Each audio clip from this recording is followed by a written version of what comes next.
Değersiz ömrüme değer veren kim? Işıksız evime ışık saçan kim? Kederli gülüme sevinç katan kim? Ruhum ayrılır candan, sevgilimi isterim. Ruhum ayrılır candan, sevgilimi isterim.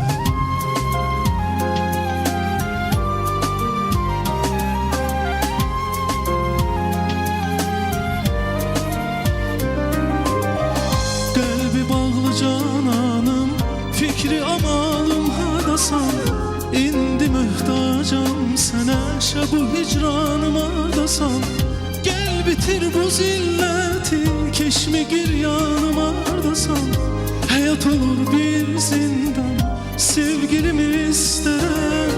Hayat olur bir zindan, sevgilimi isterim. Ruhum ayrılır candan, sevgilimi isterim. Ruhum ayrılır candan, sevgilimi isterim.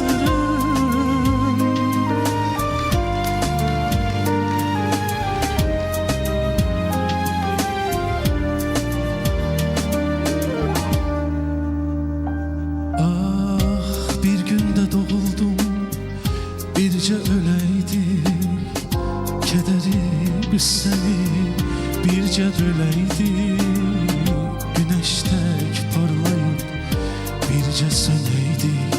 Damar kasattı kandan, sevgilimi isterim. Damar kasattı kandan, sevgilimi isterim.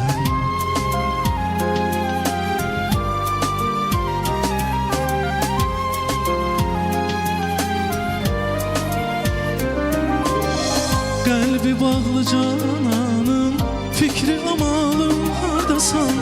İndi mühtacam sene şebu hicranım ardasan.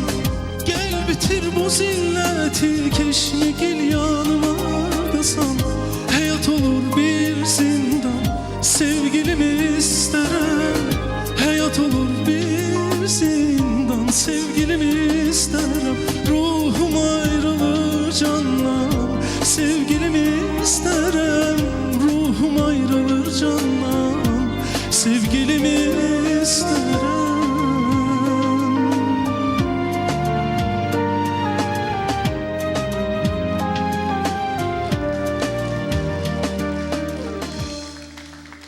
Çok sakit bir tonla sevgilimi isterim dedi.